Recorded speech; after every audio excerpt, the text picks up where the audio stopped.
Officiellement nommé le manoir de l'automobile et des vieux métiers, le musée de l'automobile de Loéac est un véritable concentré de bijoux automobiles de tout genre et de toute époque, avec près de 400 véhicules qui sont exposés sur 15 000 m². Loéac, c'est le temple breton de l'automobile. Michel Hommel, célèbre PDG du groupe de presse spécialisé dans les sports automobiles, décide en 1985 d'y regrouper sa collection de voitures démarrée à l'âge de 17 ans. Il aménage un ancien manoir du XVIIe siècle pour présenter aujourd'hui sa collection, dont 30 voitures hippomobiles, 50 motos et vélos de tout type, de tous âges et de toute nationalité, évoquant un siècle d'automobile. La visite commence par les voitures les plus anciennes et une très belle mise en scène de l'évolution de l'automobile.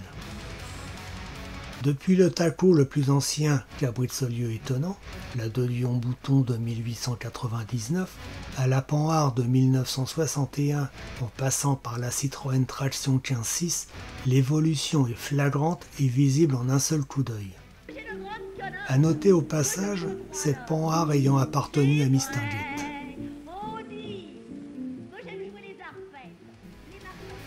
Dès la deuxième salle, les Renault Alpine du français Jean Rédélé sont mis en avant. Le musée possède l'ensemble des modèles depuis la toute première construite sur la base d'une Renault 4 chevaux en 1955.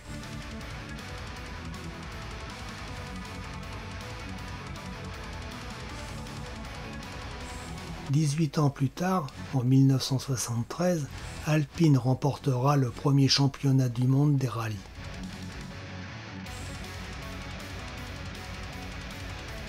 À quelques mètres de là, après un grand écart chronologique, on se retrouve face à face avec la Peugeot 908 des 24 heures du Mans 2011.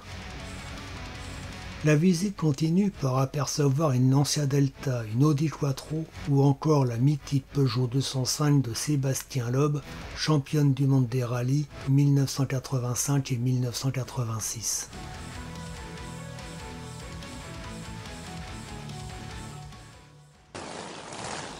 Plus insolite encore, la présence d'un dragster.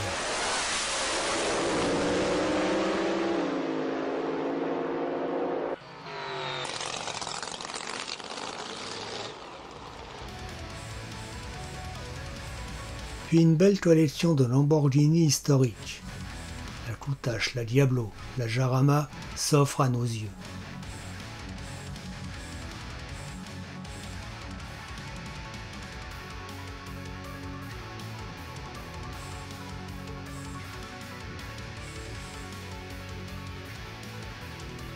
S'ensuit une salle où sont exposées des centaines de voitures miniatures en tout genre, à faire pleurer tous les enfants de la Terre et certainement des adultes, dont certaines sont mises en valeur dans de très beaux dioramas. Les collectionneurs de miniatures sauront apprécier. Toute une salle est dédiée aux véhicules luxueux. Packard, Rolls-Royce, Bentley, Jaguar ou encore Cadillac. Comme ici la Cadillac ayant appartenu au président égyptien Nasser.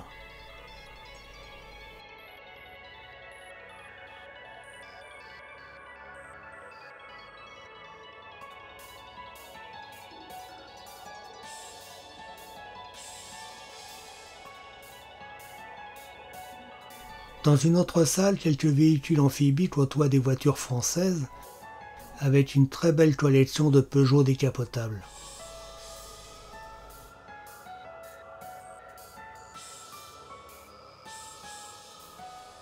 Une collection de voitures italiennes, Fiat Abarth et Ferrari, s'expose avant que nous soyons transportés dans le monde de la F1.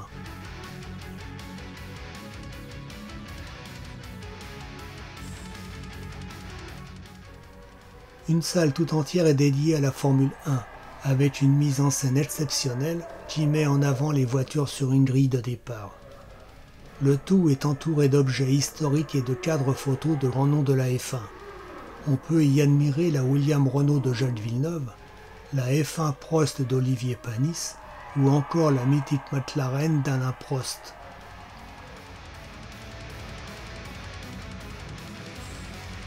Au premier étage, un mélange de marques automobiles s'aligne de part et d'autre de l'allée centrale. Face Helvetia, Mercedes, Aston Martin,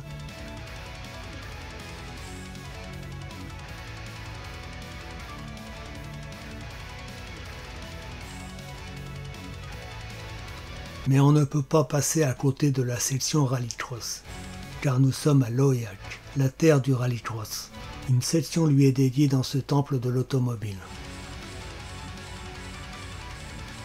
Un privilège du propriétaire du magazine auto Échappement, Michel Hommel devient alors constructeur, monte une usine et produit 300 modèles de la berlinette Échappement en 1992. Ne manquez pas la chapelle des moteurs et l'allée des vieux métiers qui vous imprègnent de l'ambiance d'une vieille ville historique. Les scènes de village et de métiers d'autrefois reconstitués, truffés de mannequins en habits d'époque et d'objets parfois insolites. Ancienne pharmacie, poste ou pompier, tout y est. Le manoir de l'automobile rend un hommage à Didier Pironi, pilote de course en Formule 1 et vainqueur des 24 heures du Mans en 1978. Après son accident au Grand Prix d'Allemagne en 1982, Didier Pironi se lance dans la course offshore à bord de son bateau le Colibri, qui lui coûta la vie et celle de ses deux compagnons, Jean-Claude Guénard et Bernard Giroux, le 23 août 1987 au sud de l'île de Wight. Le Colibri, acquis par Michel Hommel et restauré avec l'aide de Lamborghini et des frères Rabat, les célèbres constructeurs de bateaux du Lago di Como en Italie, est exposé au manoir de l'automobile. Sur place, les plus grands pourront s'offrir un stage de pilotage sur circuit en Porsche ou Ferrari. Voici un musée à ne pas manquer et à visiter obligatoirement pour tout fan d'automobile en tout genre, et c'est une bonne idée de visite si vous passez par l'Aurillac.